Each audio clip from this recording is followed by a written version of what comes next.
Hi, everyone. Welcome back to the Special Parent Podcast. I'm Dr. Deanna Iverson. Do you or your child ever experience anxiety? I know that there have definitely been times in my life where I do. And as a counselor, I feel it's really important that for our children to learn to tackle anxiety, we have to partner along with them along this road. I do have a specific episode on medical anxiety, which was episode number 5. It's called Turning Fear into Fortitude at the Doctor's Office. The tips given there are relevant here too, but they are a little different because it specifically relates to doctor's appointments. So go to specialparent.org and check that episode out, especially for doctor's appointments and medical appointments. I tagged in some physicians and advice from them that I had to. So helping children with anxiety is actually going to be a 4-part episode. This is part number 1. I loved this quote from Lisa D'Amour, and she said, "We must normalize distress as a part of life. We make sure to allow ourselves and our children to understand that it is essential to feel distress. It is essential to help us grow, learn, guide us, and give us feedback. You should have times where you feel sad, anxious, and stressed. That is the right response for some situations." So I think we should talk about normalizing anxiety because anxiety is a normal thing that happens to everybody. It's just how it feels to everyone may not be the same. So let's empower ourselves through it. Let's learn to empower our children through it. Psychology Today had some great advice. Anxiety is like a monster that does not sleep. It's always hungry and never gives up. We can unknowingly feed the monster of anxiety. And that's the key thing is we don't want to accidentally be feeding anxiety because that creates anxiety to be worse. When kids are anxious, it's natural to want to help them feel better. But trying to protect kids from the things that upset them, you can actually make anxiety worse.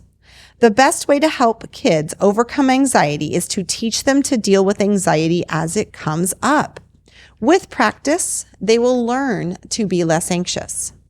Again, with practice.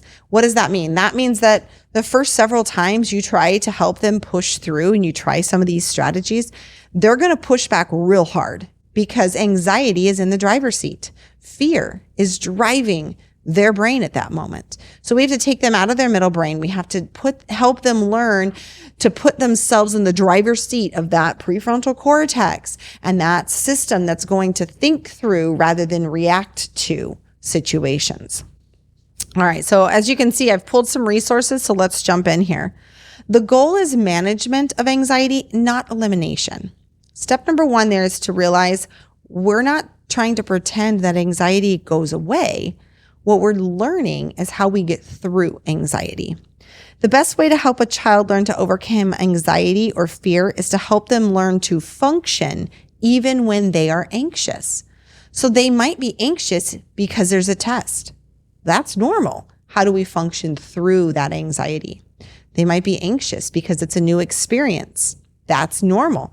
How do we function through that new experience? Don't remove the stressor or trigger. When children learn to overcome the anxiety or fear, decreases over time. Functioning through anxiety is a life skill that will empower them as they grow as adults. It's that fight, flight, or freeze response. If they're afraid of the haircut place, maybe it's sensory. There's nothing wrong with that. That can create anxiety situations for our children. That's normal. And some people don't like flavors, textures. It's just especially with our autistic kids, it's a heightened sense of that even so. It's normal. But that doesn't mean that it can't get better. So we can help them power and improve through it. So an example, my older son, this was years and years ago, as a family, we went to the Italian festival. Oh my gosh, we were so excited, right? Lovely, great food, great music. It was wonderful. We arrive at the Italian festival, and as you can imagine, it's loud. There's a lot of people. It's a festival. It's not real organized. There's people moving all over. There's booths. It's a lot of stimulation. And we start we get our tickets and we walk in. And as soon as we kind of hit the crowd and everything, my son starts freaking out. And he starts panicking and he had to get away. He had to get away. And I said, okay, let's move over here. I didn't leave the festival, but what I did was I walked between two booths or vendors. They had like a I don't know what you would really call it, but it had an enclosed area. And so I walked him behind it. So we were behind the booth, and there was a sheet, in a sense, that was enclosing the booth. And for him, that took away the people. You could still hear the noises, but they were now buffered a little bit by this. And I did have the vendors stick their head around and go, hey, you can't go back there. And I simply said, I'm sorry, my son is having a panic attack. I just need a minute. And the person was kind. Oh, okay. You know, they kind of kept their eye on us because they're like, what are you doing behind a booth? They kind of kept their eye on us, but they weren't judgmental. They were really understanding. And I think if we give people an opportunity to be understanding, they really will be. And my son calmed down. I said, okay, this is what we're going to do. And we created a game plan. We had a plan and we walked through it. Now, did he enjoy the whole rest of the festival like it was fine? No. We were able to enjoy the festival in a different way. We had to take breaks. There were times he had to leave an area because it was a sensory overload of sound or voice or just general noise. We had to shorten our day a little bit, but he worked through that experience. Rather than rescuing him from it completely and everybody leaving, we worked through it. We created a plan. We took breaks when we needed to. We reevaluated our plan. Was it exhausting? Of course it was.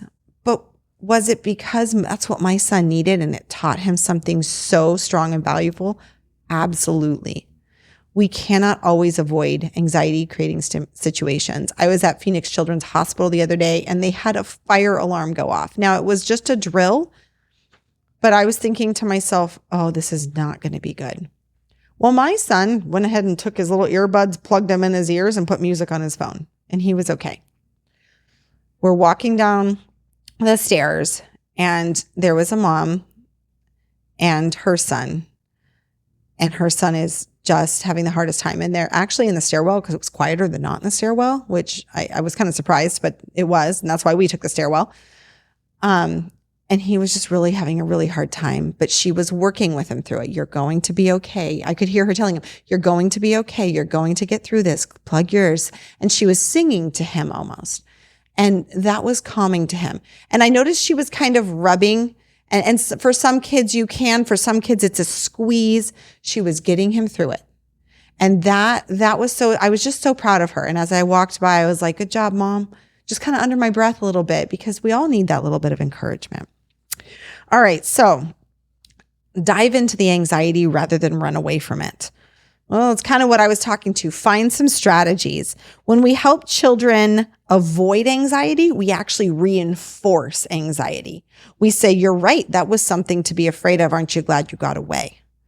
So what we want to do is a child starts to feel, let's say, uncomfortable and they start to cry and the parent whisks them away. That's not what we want to do.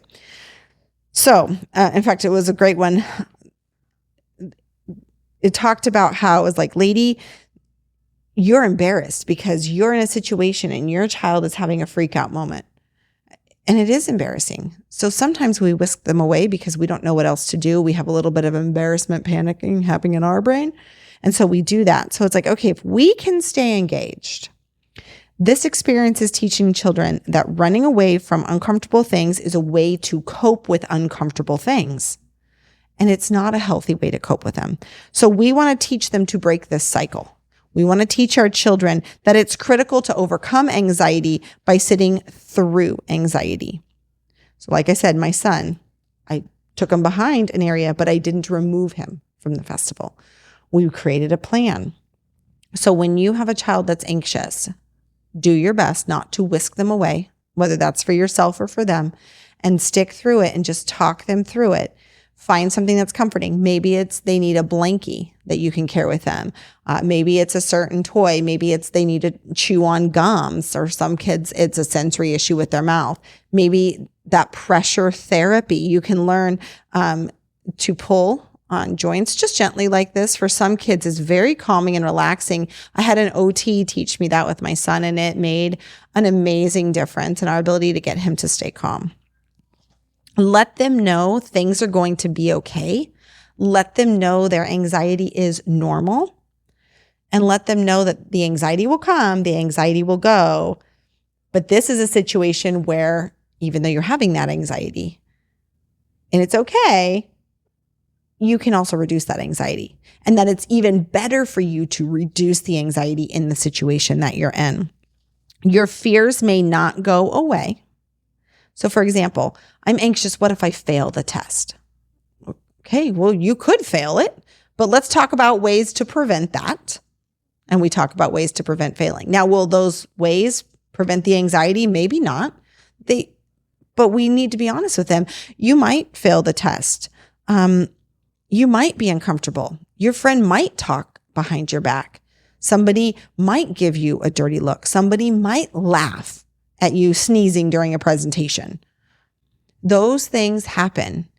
If we learn to bounce with them rather than shrink into them, we are going to be stronger. So we have to learn to face our fears. Your confidence in yours, you're the parent, your confidence in their ability, the child's ability to overcome and face their fears and function through their fears is the key to them developing their own self-confidence in their ability for the future. So showing confidence in your child and showing them ways to get through it will build that confidence in them, because you're telling them, I know you got this. All right, a key part too, this will be our last point, is having empathy without having agreement. As parents, we can validate and respect our children's feelings without empowering their emotions. Our emotions should not be our decision makers. That should not be the basis by which we decide on our fight, flight, or freeze, or which we make any other decisions in our life. Our social decisions, our family decisions, our work decisions should not be emotions based. That's when we make decisions we regret. And we have to teach our children that. We must be careful not to belittle their fears. So we don't want to say, you don't need to be afraid of that. Or that's not something you should be afraid of. What we can say is, I understand that you're afraid of that. Not everyone feels the same way you do. So let's see if we can help reduce your fear and get you to be more comfortable. And that's a different thing than saying, hey, don't dismiss, don't worry. It's saying, no, I get you. But let's figure out a way for you to be stronger rather than you to sit in fear. So here's an example. A child is terrified of someone laughing at them during their presentation at school. First of all, they might be right. That might happen. Their fear is normal and rational. So what do we do about it? Rather than allowing the fear to paralyze the child, we help them process the situation and come up with a game plan. Everybody, children especially, are more empowered when they have a plan, when they can think through, rather than emotion through, think through what they're going to do next, step by step by step. Maybe they're going to laugh it off. Maybe they're going to ignore it. Maybe they're going to shrug. Maybe they're going to smile. Maybe they're going to be nice back to the other person. You know, the old adage, kill them with kindness. Maybe they're going to have a friend ready to cheer them up in the background.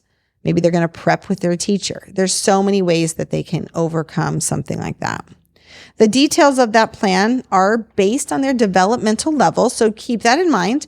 If their fear or their anxiety is because last time they were at their friend's house, their friend stole their toy and they don't want to go back because they're mad at their friend, and their friend, afraid their friend is going to steal the toy again, then that is definitely something that we have to work them through developmentally. And that's why we want to practice with them. You know, we want to say, okay, you're playing with the toy. I'm going to be the friend to walk over and take it. How are you going to respond to me? So we help them practice and role play. And that helps us get over anxiety because we have a game plan. We know what to do with it. So it becomes less fearful. So the key points we've talked about today: listen and be empathetic. Help your children understand what their fear is actually about. Encourage them to face their fears. You're scared, that's okay. And I'm here to help you get through it. Remember, our feelings are not our facts. Feelings come and go, and feelings are not the same for every person in every situation. And our feelings can change based on how we handle a situation. We grow stronger when we can learn to push through our fears. And it's okay to say, hey, this isn't something we should really be afraid of. This is something we should learn to be stronger through. This is where we're going to stop here for today. And we'll have, again, this is a several part episode on anxiety, helping your children work through it. And we're going to pick apart different parts of anxiety in different situations. The keys here: manage and walk through, normalize, be empathetic, be strategic, but focus on triumphs. Make sure to focus on those wins. I love to always say that there are wins in every situation. Focus on the wins. So join us next week. What we're going to discuss next week is how we can model, distract, the benefits of distraction, and reframe our thoughts. A lot of anxiety is reframing how we think. Thank you so much. Glad you could join us here today.